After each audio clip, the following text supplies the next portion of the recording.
नमस्कार। आज आपल्या रायगड जिल्हा परिषद आदर्श शाळा वाघोशी या ठिकाणी ओळख रानभाज्यांची या उपक्रमाअंतर्गत एक छोटासा उपक्रम आपण घेत आहोत की जंगलात उगवणाऱ्या पावसाळ्याच्या सीझनला उगवणाऱ्या या भाज्या आहेत ह्या आरोग्यदायी असतात, पण आपल्याला याची माहिती नसते आणि म्हणून या उपक्रमाअंतर्गत विद्यार्थ्यांना पालकांच्या सहकार्याने आपण या ठिकाणी काही भाज्या आणलेल्या आहेत, त्याची ओळख आपण विद्यार्थी मित्रांनी करून दिलेली आहे। पण मी पुन्हा एकदा थोडक्यात माहिती सांगतोय। ही आहे कुरडूची भाजी। या ठिकाणी आपण कुरडूच्या भाजीची माहिती लिहिलेली आहे। तर अतिशय उपयुक्त असा हा कुरडू आहे। जंगलात उगवणारी ही भाजी आणि पावसाळ्यामध्ये ही भाजी आपल्याला रस्त्याच्या आजूबाजूला किंवा माळरानावर दिसते। ही भाजी खूप औषधी आहे। हिच्या सेवनानं आपण जर ही भाजी खाल्ली तर अनेक आजार जसं की अल्सर सांगितलेला आहे किंवा बद्धकोष्ठता, पोटदुखी यावर ही भाजी अत्यंत गुणकारी आहे आणि म्हणून या भाजीचं सेवन आपण पावसाळ्यात केलं पाहिजे।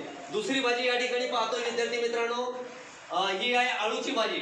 तर ही भाजी पातळ करता येते, आपल्याला दोन्ही पद्धतीने करता येते ही भाजी।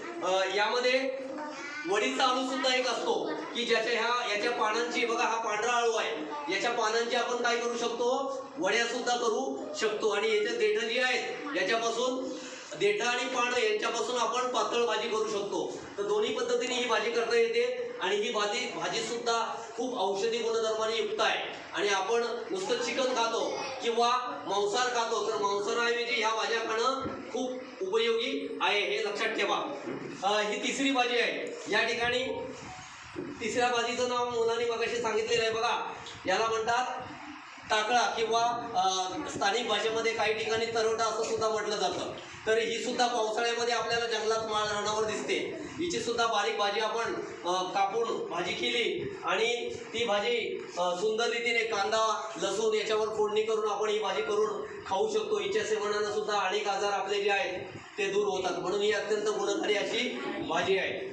आणि चौथी भाजी आहे बघा, या ठिकाणी हे झाडच आहे, आपण पाहतोय हे झाड आहे भारंग्याचं। हे झाड आपण गेल्या वर्षी तयार केलेलं पिशवीमध्ये, हे आपण लावलं आता तर आपल्याला त्या सीझनला ही भाजी मिळू शकते। या ठिकाणी ही भाजी सुद्धा अतिशय आरोग्यवर्धक अशी ही भाजी आहे। हिला म्हणतात भारंगीची भाजी। पावसाळ्यामध्ये आपल्याला माळरानावर ही भाजी जास्त करून दिसते आणि ही भाजी आपण खाल्ल्याने आपली पचनक्रिया सुधारते। अनेक उपयोग आपण तिथे लिहिलेले आहेत। सर्दी, खोकला, कफ बाहेर काढण्यास मदत होते। बघा, ह्या भाज्या आहेत त्या आपल्याला माहिती नसतात। पूर्वीच्या काळी आपले आजी आजोबा जास्तीत जास्त पालेभाज्या सेवन करायचे, त्यामुळे ते आजारी पडत नव्हते। या ठिकाणी पुढची जी आहे, या ठिकाणी एक बघा गवती चहा विद्यार्थी मित्रांनी आणलेला आहे। यामध्ये गवती चहाचे सुद्धा आयुर्वेदिक अनेक उपयोग आहेत की आपण हा गवती चहामध्ये टाकून याचा काढा घेऊ शकतो किंवा सर्दी खोकल्यामध्ये सुद्धा अत्यंत उपयोगी याचा काढा आहे। आणि पुढचा आहे, या ठिकाणी काय नाव आहे याचं, शेवग्याचा पाला। बरोबर आहे, व्हेरी गुड। शेवग्याचा पाला म्हणजे याला मोरिंगा असं सुद्धा म्हणतात। याची मोरिंगा पावडर बाजारात विकली जाते। खूप औषधी असं गुणधर्माने अत्यंत। यामध्ये लोहाचं प्रमाण जास्त असतं, हिमोग्लोबिन वाढायला मदत होते, हाडे मजबूत करते, पचनशक्ती सुधारते, रक्तदाब मधुमेह नियंत्रण करतं। म्हणजे आपण जे डॉक्टरकडे जातो त्या डॉक्टरकडे जाण्याची आपल्याला गरज पडणार नाही, पण हे आपल्या घरचं औषध असून सुद्धा आपण आहारात उपयोग करत नाही।